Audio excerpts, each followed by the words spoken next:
Conoce a fondo el IVA, así como sus principales características. El IVA o impuesto sobre el valor añadido es un impuesto directo que se aplica en España a las compras de bienes y servicios con el objetivo de gravar la capacidad de consumo de las personas físicas. Fue creado en 1986 por exigencia de la Comunidad Económica Europea, sustituyendo al impuesto sobre el tráfico de empresas, y fue objeto de reforma a nivel comunitario en el 1992 para adoptarlo al denominado mercado interior dentro de la Unión Europea, que supuso la supresión de los controles en la frontera. Y quien lo soporta realmente es el consumidor final, que es quien ha de abonarlo. El empresario o profesional es responsable de la correcta aplicación del IVA, convirtiéndose en el recaudador del Estado. Por tanto, está obligado a autoliquidar el impuesto mediante la presentación de las correspondientes declaraciones trimestrales o mensuales. Y como hemos dicho antes, quien lo soporta es el consumidor final, que ha de abonar dicho impuesto con el pago del artículo o el servicio adquirido. Por consiguiente, podemos decir que este impuesto es de carácter neutral hacia las empresas, al no suponer para ellas ni gasto, pero tampoco ingreso.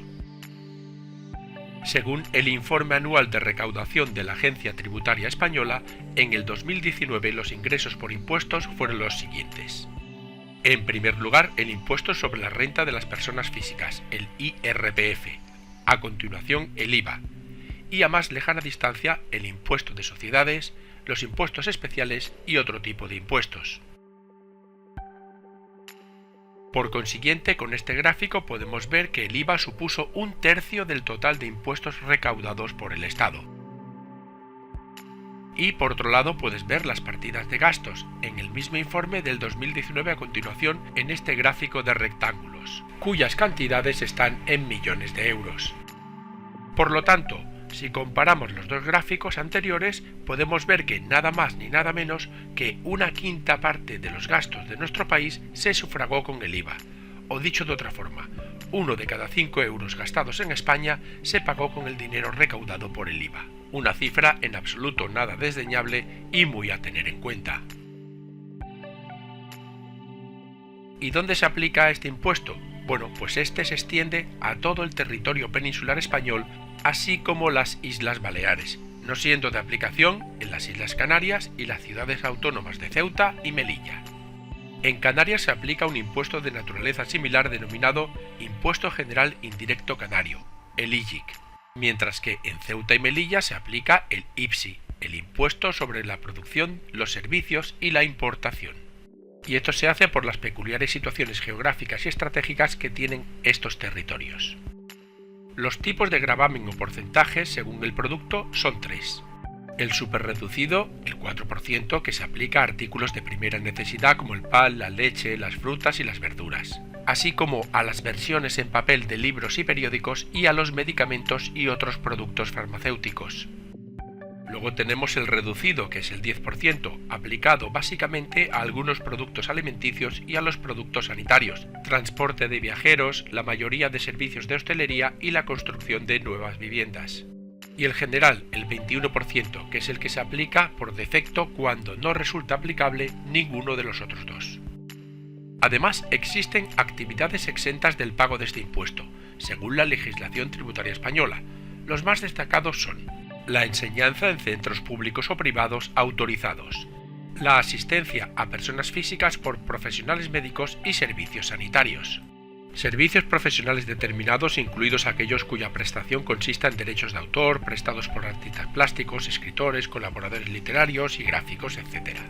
Operaciones y prestaciones de servicios de seguros, servicios de mediación prestados a personas físicas en diversas operaciones financieras, así como otros más. Una peculiaridad de este impuesto es que ha ido cambiando a lo largo del tiempo. Esta es una tabla comparativa de los diferentes tipos de IVA existentes y en ella podemos apreciar cómo los tipos de gravamen han cambiado a lo largo de los años, normalmente para incrementarlos. Incluso uno de ellos, el incrementado, ha sido eliminado. Antes comentábamos que el empresario profesional es el responsable de la correcta aplicación del IVA, convirtiéndose en el recaudador del Estado. Esto significa que el IVA que ha recaudado ha de devolverlo, y para ello hay que distinguir entre el IVA soportado y el IVA repercutido.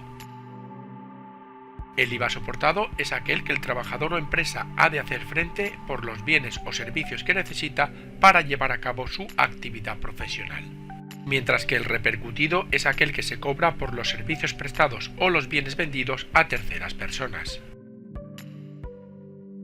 Y hay dos tipos de IVA porque este es un impuesto que grava todas las etapas de la producción de un producto, compra de materiales, servicios adicionales, etc. Y si el empresario no pudiese deducirlo, el cliente final pagaría una cantidad muy elevada por dicho producto. Y la manera de evitar esto de forma sencilla es deducir el IVA soportado del IVA repercutido. De este modo, los sujetos pasivos del impuesto tan solo tienen que restar el IVA soportado, también conocido como deducible, del IVA repercutido para calcular cuánto dinero tienen que abonar a la agencia tributaria por este concepto. Vamos a ver esto con más detalle. Para liquidar el IVA, el proceso es el siguiente. El empresario cuando vende calcula y factura a sus clientes el impuesto, denominado IVA repercutido, aplicando el tipo impositivo que corresponda al producto vendido, el 4, el 10 o el 21. Una vez le han abonado la factura, es importante entender que el porcentaje de IVA que cobra no es suyo y debe devolvérselo a Hacienda en la declaración trimestral que se liquida mediante el modelo 303 o el 390 en la declaración anual. Y una vez ha recaudado el dinero, debe ajustar las cuentas con Hacienda. Cuando el empresario presenta su declaración trimestral con las cuotas que ha repercutido, deduce de estas el importe del impuesto que le hayan repercutido a él, esto es, las cuotas soportadas, en todas sus compras e ingresa por tanto la diferencia entre unas y otras. Si el resultado de la declaración es negativo porque en el periodo objeto de declaración las cuotas soportadas han sido superiores a las repercutidas, el empresario puede compensar estas cuotas en periodos posteriores con el límite de 4 años, o también solicitar la devolución de las mismas. Y para poder tener más claro este concepto de liquidación, vamos a finalizar el vídeo explicando dicho proceso con un claro ejemplo. Un constructor edifica toda una serie de bloques de pisos y les aplica el IVA correspondiente, que ha de abonar lógicamente el consumidor final, esto es, el comprador. Cuando el constructor hace la declaración, al IVA repercutido le ha de restar el soportado por comprar artículos para poder construir, como maquinaria, herramientas, material de oficina o material de construcción.